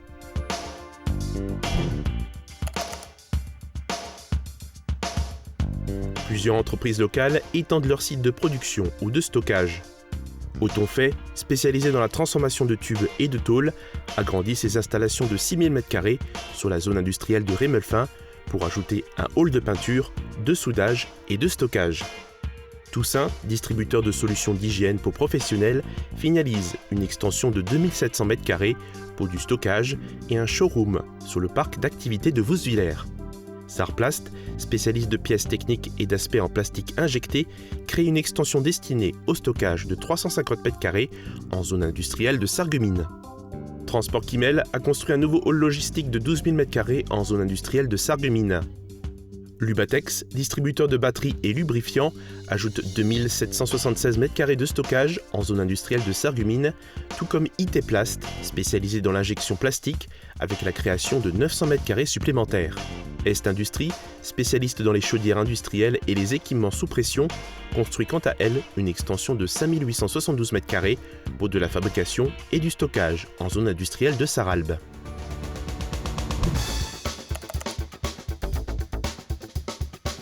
Entraide, emploi, industrie et environnement, Entreprise adaptée spécialisée dans la mise à disposition de personnel s'installe chez Espace Entreprise avec un effectif de 6 personnes. Coléas, créée en 2022, est spécialisée dans le nettoyage et la maintenance des séchoirs à grains. Elle s'installe sur l'Europôle de Hambach avec un effectif de 5 personnes.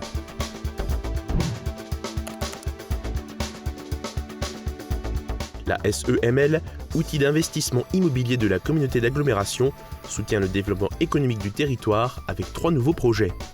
Optimas se développe sur l'Europôle de Sarreguemines avec un nouveau bâtiment de 7300 m². Ce projet de 8,5 millions d'euros renforce les capacités de l'entreprise dans les solutions de fixation et de chaîne d'approvisionnement. Continental bénéficie d'une extension de 6000 m² pour améliorer sa logistique. Ce projet de 6 millions d'euros comprend une installation photovoltaïque en toiture. À Woestwiller, un nouveau bâtiment relais d'accueil d'entreprise de 1820 m² est en construction. Le parc d'activités de Woestwiller présente une situation très favorable en raison de sa proximité des grandes infrastructures routières.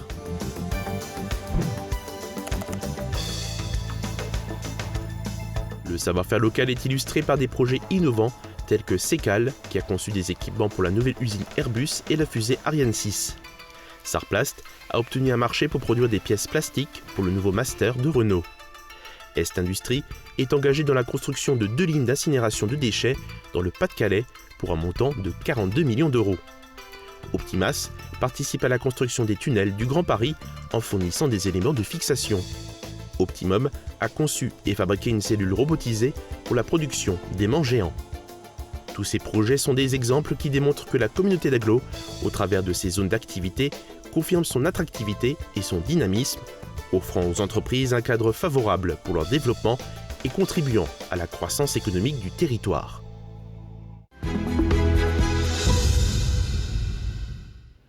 Et oui, on n'est pas du tout dans un inventaire à la Prévert. Toutes ces évolutions concordent, elles sont le reflet du dynamisme des entreprises du territoire.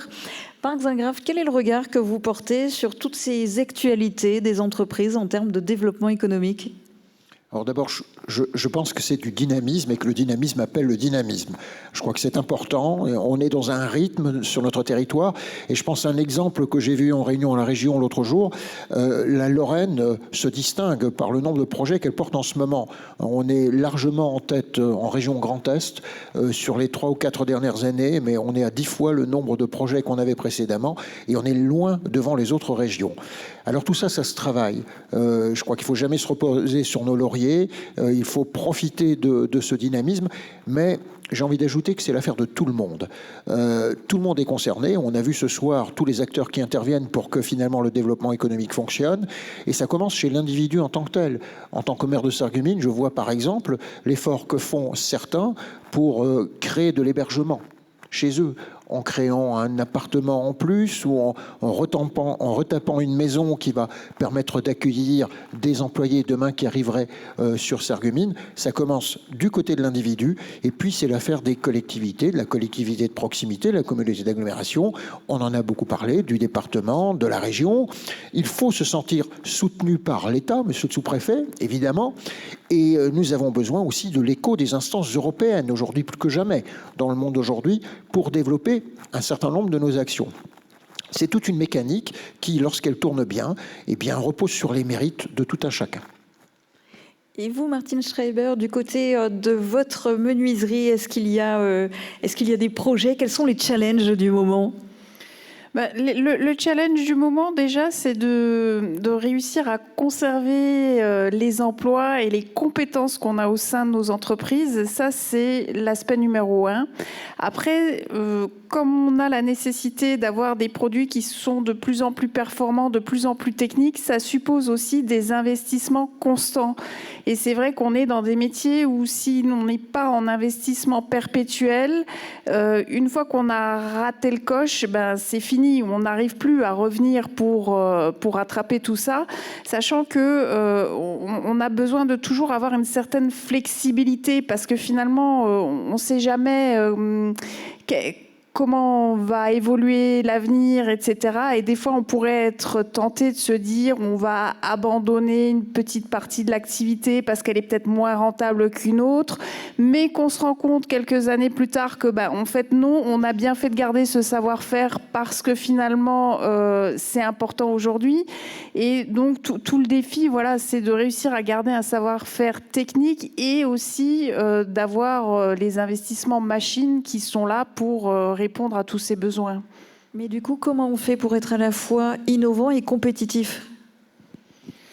Alors, la compétitivité, effectivement, elle va être liée aux investissements qui doivent être, on va dire, judicieux et bien réfléchis.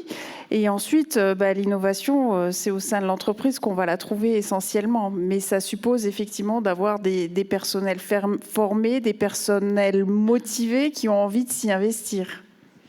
Et là-dedans, la communauté d'agglo a aussi un rôle à jouer. Roland Roth, pour accompagner les entreprises, il y a d'un côté les décisions politiques, et puis sur le terrain, il y a espace entreprise, et tout ça, ça forme un tout ? Oui, on peut voir espace entreprise comme un de nos outils, et un outil relativement efficace qui on peut se partager en deux volets.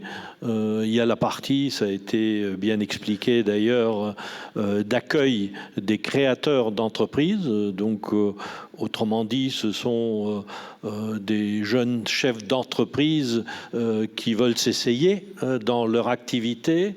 Donc, on leur met à disposition des locaux. On les soutient pour tout ce qui est gestion, pour tout ce qui est fiscalité, etc. Donc, ils ne sont pas forcément formés à tout. Ils se soucient avant tout de leur production pour ensuite pouvoir se développer. Alors l'idée de base est bien entendu que ces petites cellules qui vont grandir au niveau d'espace entreprise aillent ensuite s'installer sur les zones d'activité de la communauté d'agglo. Et c'est ce qui se passe dans la plupart des cas. Ça, c'est un volet d'espace entreprise. Le deuxième est lié au développement économique en lui-même, puisque l'espace entreprise a la mission d'établir le lien que j'évoquais tout à l'heure entre notre administration et puis les entreprises. Donc, au travers d'espaces entreprises, s'établissent des dialogues entre les industriels et notre collectivité. Donc, c'est un bel outil qui fonctionne bien, qui demande d'ailleurs un suivi rigoureux. Chez eux aussi, on instruit les dossiers de demande de subvention, par exemple, qu'on attribue à des commerçants, par exemple, qui envisagent de transformer un peu leurs locaux, par exemple. Mais il y a d'autres situations où nous réagissons également par une aide. Donc voilà, globalement, le travail d'espace entreprise. Nous nous adressons ici à des petites, parfois moyennes entreprises. Bon, ensuite, il y a le volet des grosses implantations, des grosses unités qui se traitent un peu différemment. Puisque ça dépasse souvent les possibilités d'espace entreprise pour répondre à la demande.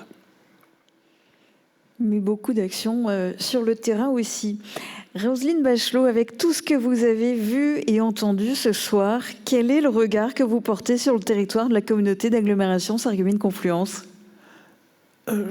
Vraiment, je suis extrêmement admirative et vous avez souligné le fait que cette réalisation, ce territoire, était exceptionnel et faisait la course en tête.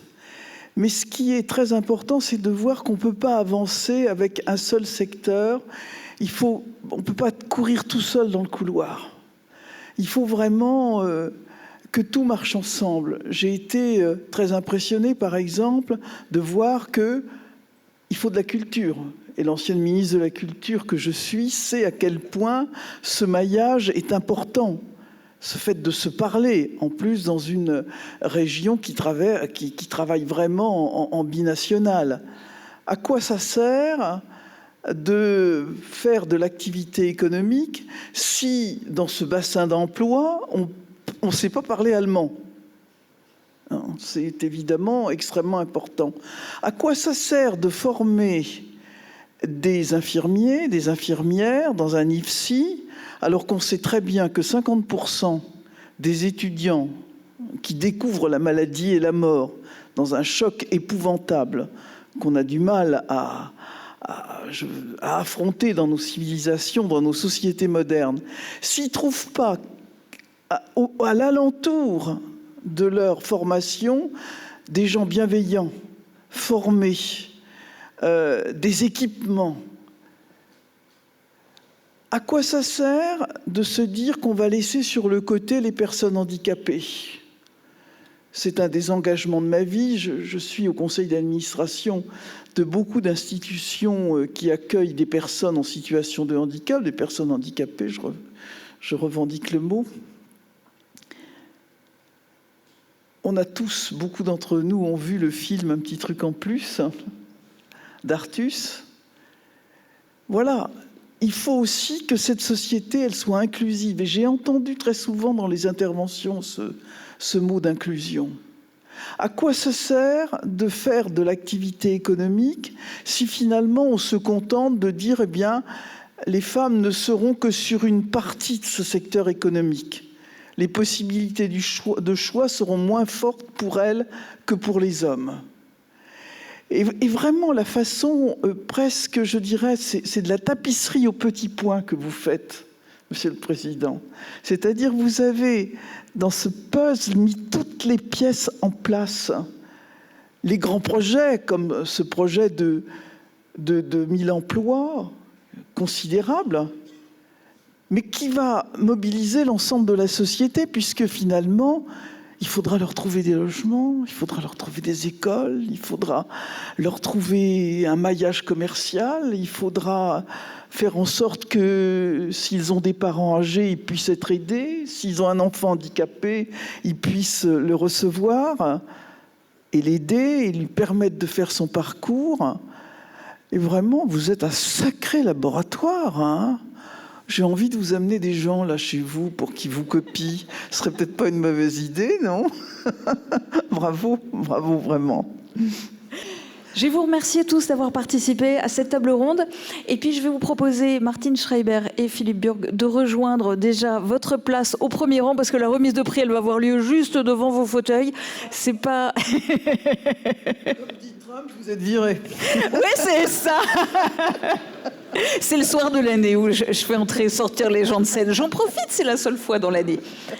Oui, vous allez participer à la remise de prix, parce qu'en plus, Roland Roth va y aller avec son micro. Mais avant ça, on va vous faire découvrir le lauréat de cette année. Vous allez le découvrir en vidéo.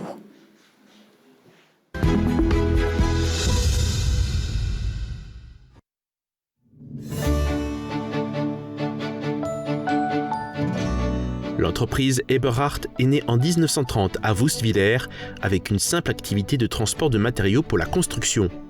Mais au fil des décennies, la petite entreprise familiale s'agrandit, portée par plusieurs générations. Eberhard a été créé par le grand-père Louis Eberhard en 1930. Il s'est lancé dans la livraison de matériaux de construction. À l'époque, c'était du sable, du ciment, du gravier et de la pierre à bâtir. Le tournant a eu lieu dans les années 60. Les deux fils, Louis et Marcel, rejoignent l'entreprise et diversifient son activité. On y produit toujours des matériaux et de l'aggloméré. Mais c'est le regain d'intérêt pour la pierre ornementale qui va permettre de propulser les affaires.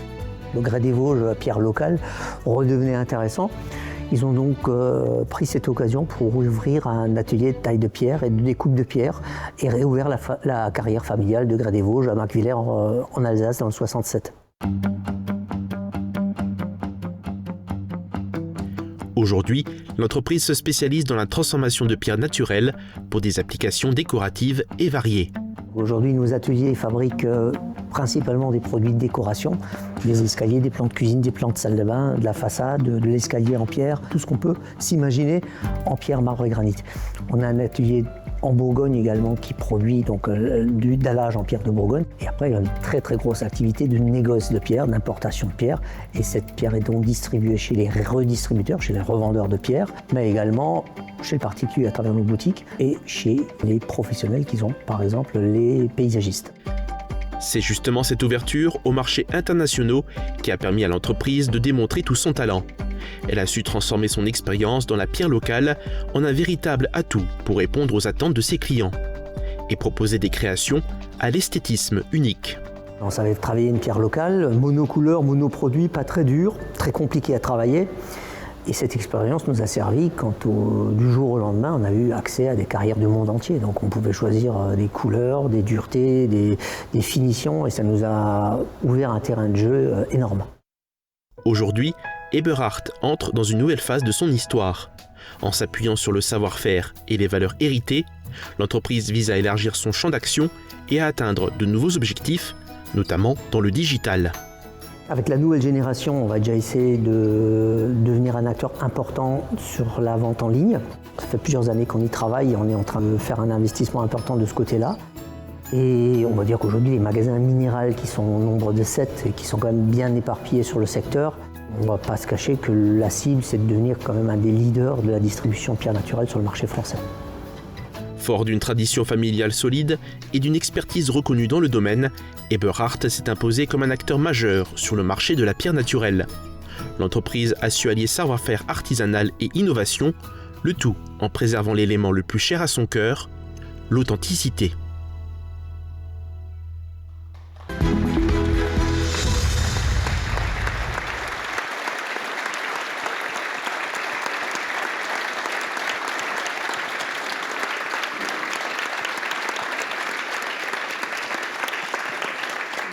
Bravo, bravo Eberhard. Est-ce que le lauréat peut nous rejoindre sur scène, s'il vous plaît ?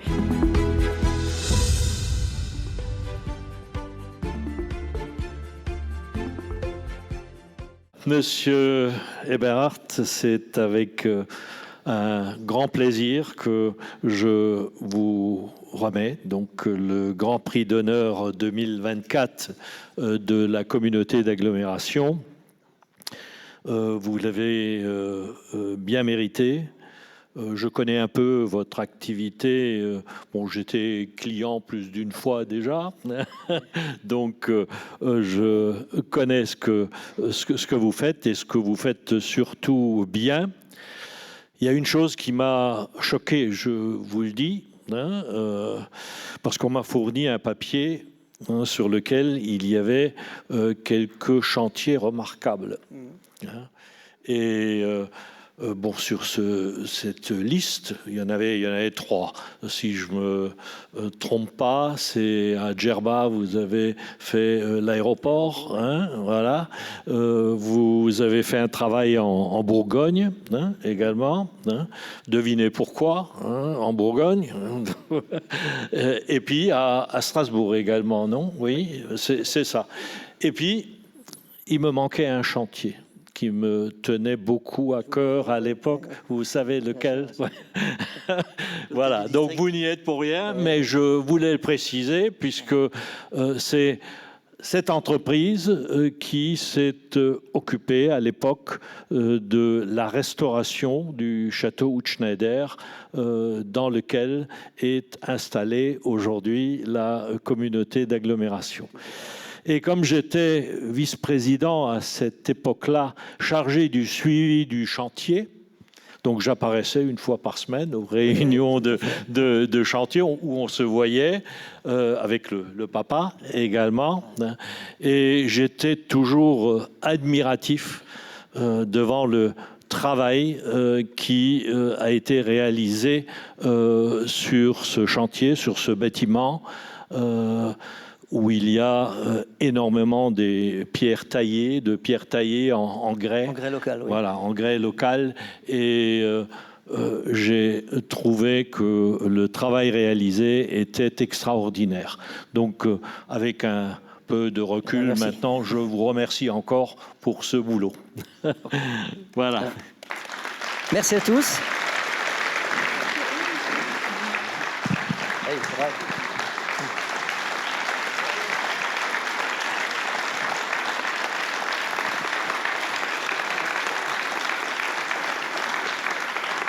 Merci.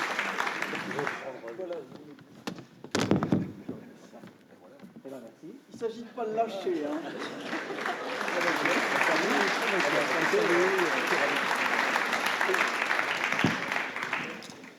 Bonsoir à tous, chers collègues entrepreneurs et chers élus.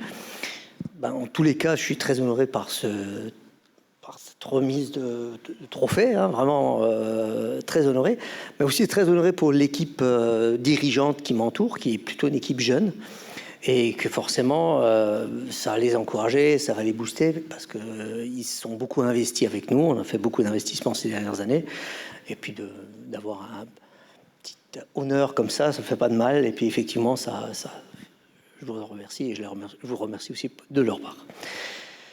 J'ai vu que le film a plus ou moins tout dit. J'ai peut-être un petit point à rajouter. C'est vrai que sur 90 ans, on ne va pas faire le retour de l'ensemble, surtout aussi proche du buffet, où je pense que beaucoup de personnes viennent nerveux. Mais je veux peut-être juste effectivement parler vous avez entendu parler à un moment de ces magasins Minéral. Il y a une dizaine d'années, on a créé cette marque Minéral. C'était de nos propres magasins de développement, de négoce, de distribution de pierres naturelles spécialisés. C'est des magasins donc dédiés que à la vente de pierres naturelles, les produits qu'on fabrique en Bourgogne, les produits qu'on fabrique dans nos ateliers ou tous les produits qu'on importe. Et on avait démarré en 2013 avec l'ouverture de 4 magasins, Thionville, Nancy, Strasbourg et Saarbrücken en Allemagne. Et il y a 3 ans, on a continué avec Beaune, en Bourgogne, la Doisérigny, exactement, sur la route des Grands Crus, entre Beaune et Nuit-Saint-Georges. Et un autre magasin à Givors, Lyon Sud, qui nous permet aussi de faire des importations de conteneurs à travers Fos-sur-Mer, Marseille, alors que nous, ici, les conteneurs arrivent plutôt par Anvers. Voilà, donc c'était important de dire que ça, c'était un petit peu notre nouveauté, c'est qu'aujourd'hui, tous les produits partent de Vousswiller, tous les produits sont pratiquement fabriqués à Vousswiller ou en Bourgogne, et c'est ce type de magasin qu'on a mis en place qui devrait, pour les générations à venir, être le point de développement. Voilà. Bravo. Voilà.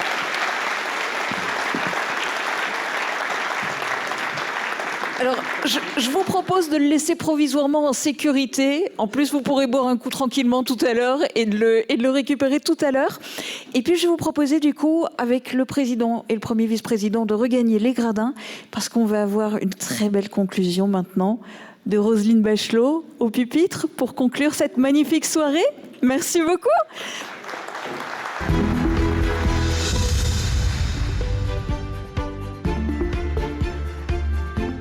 Monsieur le sous-préfet, vous inaugurez votre fonction au sein d'un territoire qui suscite l'admiration. Vous avez beaucoup de chance d'être le représentant de l'État sur ce territoire modèle. Monsieur le Président, Monsieur le maire de Sarreguemines, Mesdames et Messieurs les maires, très nombreux, Mesdames et Messieurs les élus, Monsieur le représentant du député dont nous avons compris qu'il était dans cette période budgétaire retenue à l'Assemblée nationale, j'ai trouvé très intéressant et très important, et vous aussi sans doute, d'avoir mis cette soirée sous le signe du lien entre les entreprises, les entrepreneurs et les élus. Car on se rend compte, moi qui suis une vieille bête, il y a plus de 45 ans que j'ai des fonctions électives, à quel point ce sont 2 mondes qui s'ignorent le plus souvent et qui parfois même se méprisent.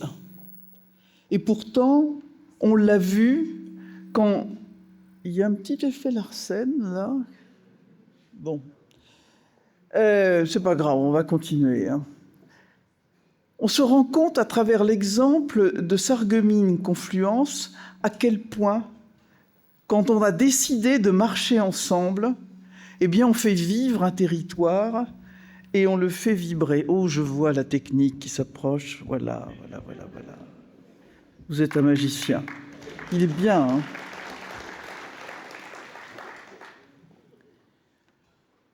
Et quelquefois, cette méconnaissance peut prendre un aspect ridicule. Quand on veut, dans certains milieux politiques, dénigrer quelqu'un, on dit qu'il veut faire de l'hôpital ou de telle administration une entreprise.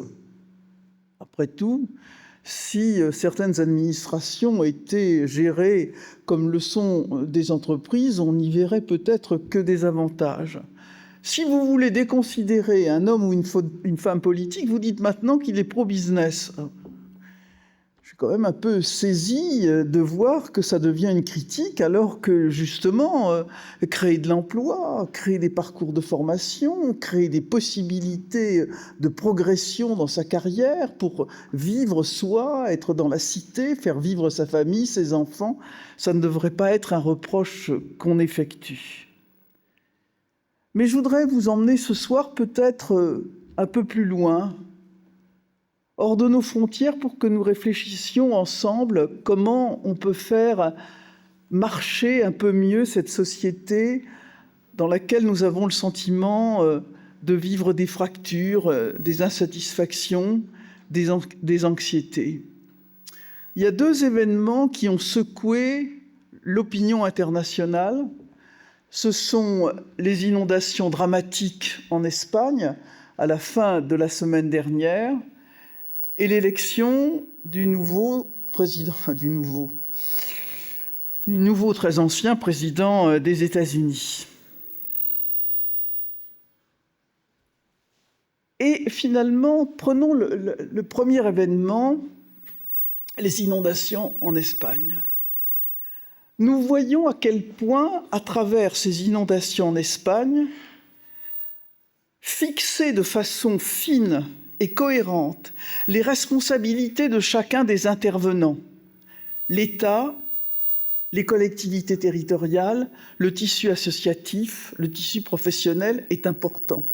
Et que nous vivons sans doute dans un brouillard institutionnel qui doit nous amener à réfléchir. J'ai eu à gérer avec l'Espagne, quand j'étais ministre de l'écologie, la catastrophe du Prestige, ce pétrolier qui s'était échoué au large de la Corogne. Et bien entendu, j'avais à gérer cela et je voulais envoyer un petit bathyscaphe, un Nautilus, géré par l'Ifremer. Et je me suis trouvé devant une société décentralisée totalement et désorganisée, avec un ministre de l'Environnement, Jaume Matas, totalement impuissant, et un président de région de Galice, Manuel Fraga Iribarne, totalement indifférent. J'étais sur la plage de la Corogne, avec les habitants. Il y avait ça d'épaisseur de mazout sur la plage dans lequel se débattaient des oiseaux qui ne pouvaient pas se tirer de ce piège mortel. Et les habitants de la Corogne, ils étaient là et ils pleuraient devant l'abandon d'un État central désarmé et d'un président de région qui était loin, très loin. Je suis allé ensuite visiter Manuel Fraga Iribarne. Il m'a parlé pendant 1 heure de sa dernière partie de chasse. Et j'étais accompagné par notre ambassadeur, Olivier Schramek, l'ancien directeur de cabinet de Lionel Jospin.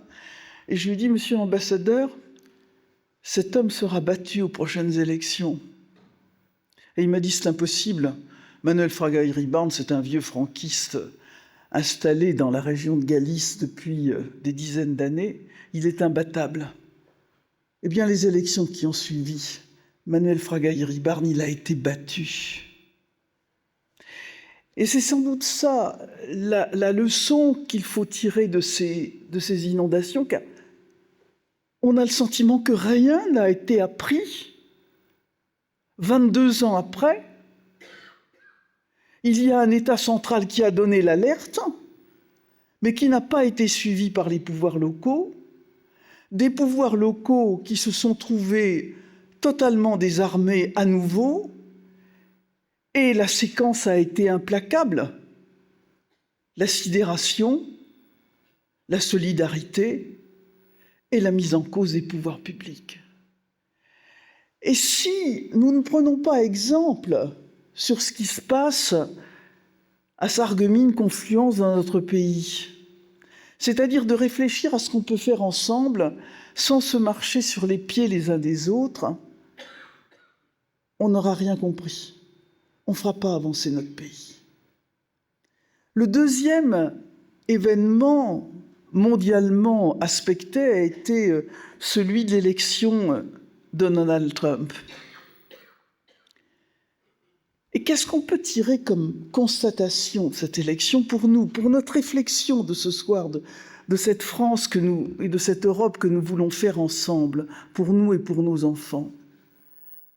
D'abord, que l'espace médiatique a été totalement saturé, occupé par un candidat qui l'a peuplé de ses injures, de ses outrances, qui en a fait un torrent de merde sur lequel flottaient quelques étrons. Et si nous n'y prenons pas garde, ces ingénieurs du chaos, ils peuvent gagner apparemment, mais ils vont créer une société où les Français vont se dresser les uns contre les autres.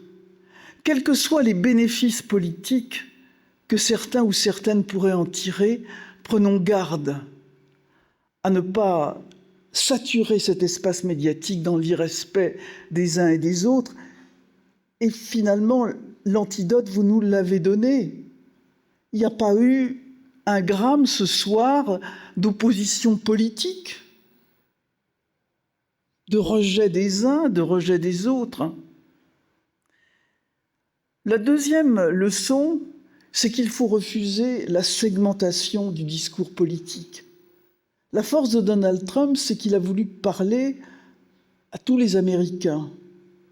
Et on l'a vu, depuis un certain temps, les hommes et les femmes politiques de ce pays ont décidé de ne parler peut-être qu'aux femmes, et les hommes se sentent rejetés, de ne parler qu'à certaines personnes et à travers leur origine ethnique, et les autres se sentent rejetés, de ne parler qu'à des minorités sexuelles, et tant d'autres se sentent rejetés. Donc il faut, à travers ce débat, créer une communauté, à travers ces débats que nous menons, et on vient de le dire, bâtir un projet où chacun se sentira accueilli, les femmes, les handicapés, et de se dire que nous en profiterons tous. Et puis la troisième leçon, c'est que vraiment, à tirer de cette élection, c'est que la pipelisation, ça sert à rien. C'est les vrais gens qui comptent. Et c'est pas Beyoncé, Taylor Swift. Ça donne quoi? Ça donne le sentiment que ces gens-là sont pas comme nous, évidemment. Et ils viennent nous dire ce qu'il faut penser. Est-ce qu'ils savent ce que c'est que d'avoir de la peine à remplir son frigo à la fin du mois et parfois même à partir du 10 du mois? Non. Et tout ça crée le sentiment qu'il y a une caste, alors que vous avez voulu emmener tout le monde avec soi, avec vous. Alors, je voudrais vous raconter une anecdote personnelle.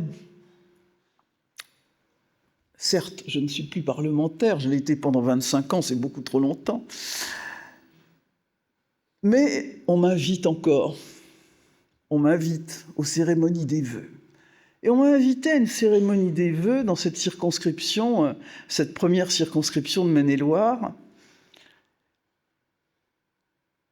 et j'ai réalisé à quel point la violence symbolique qui traversait nos sociétés était parfois beaucoup plus dure à supporter que la violence sociale et que la violence économique.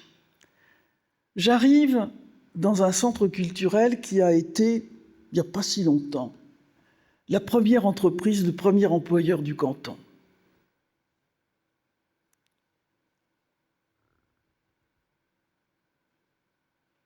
C'est déjà un drame, on le vit.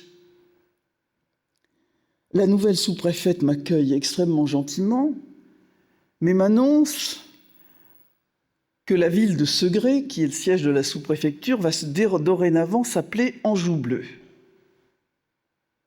C'est un pays ardoisier. Bon, d'accord. Je demande des nouvelles de sa femme au député. Il me dit non, je viens de divorcer parce que je me suis marié avec le fleuriste de mon village. Je dis bon, au fond, c'est bien, je vais toujours militer pour ça. Et il dit de toute façon, la commune ne s'appelle plus, la commune dont il a été maire, et il est touché par le cumul des mandats, ne s'appelle plus Saint-Sylvain d'Anjou. À Saint, quand même, c'est un peu, voilà. Alors, on s'est associé avec Pelloy-les-Vignes, qui s'appelle les Vignes, parce que c'est la commune qui, proportionnellement, sa population, a donné le plus de vin, pour le plus d'argent pour le pinard du soldat en 14-18. Il n'y a pas de vignes à Pelloy-les-Vignes. Et ça s'appelle Verrières en Anjou. Pourquoi pas? On a réuni les deux cantons l'un à l'autre, un canton très urbain, avec une forte population immigrée, et un canton très rural. Et j'assiste à cette conversation un peu étrange d'un type super sympa, issu d'immigration, qui discute de barrières enherbées et de faux salisiers avec un paysan du canton de Tiercé. Et on voit que ça ne passe absolument pas, qu'il y a une sorte d'incompréhension massive et majeure. Mais le plus beau reste à venir. C'est-à-dire que on a réuni les 8 communes. Elles s'appellent maintenant les Hauts d'Anjou, la nouvelle commune. Mais avec le mode de scrutin, il y a 3 communes qui n'ont plus aucun élu. On construit une nouvelle mairie.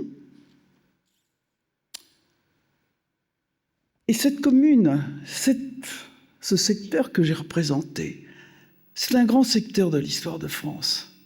En 855, le trisaïeul du Capet, Robert le Fort, qui mène la guerre contre les Vikings qui descendent le long du bassin de la Maine, il ôte sa brogne, il est touché à mort, il se fait adosser à un arbre et il mène le combat contre les Vikings.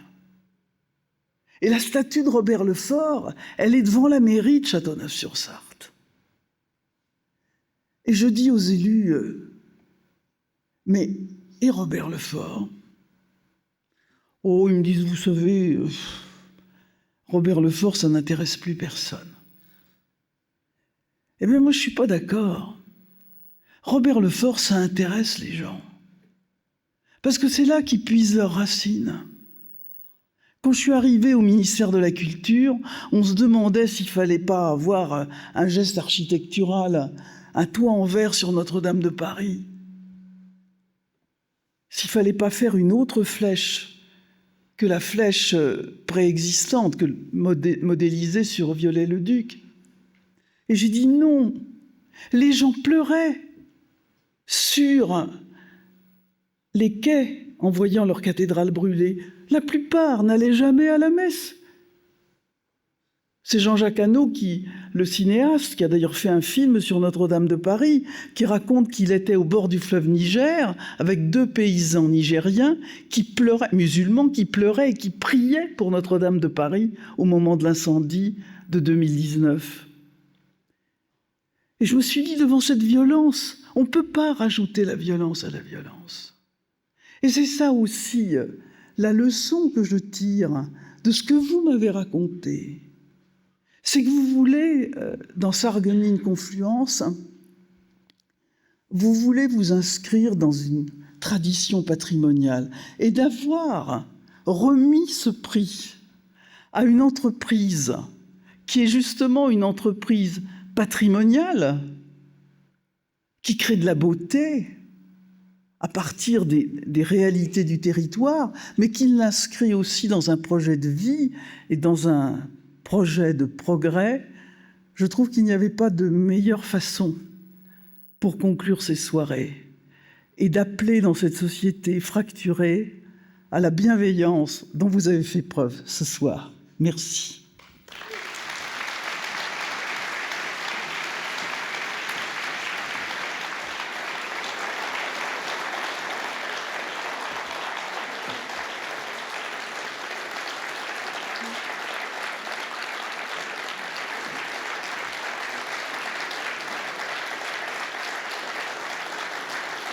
Merci.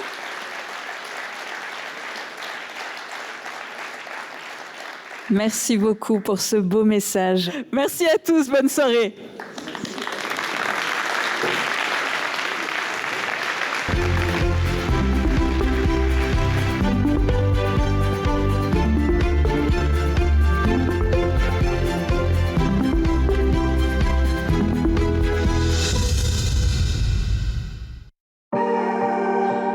De vos façades avec Modern Habitat allie esthétique et une résistance garantie à toutes les intempéries.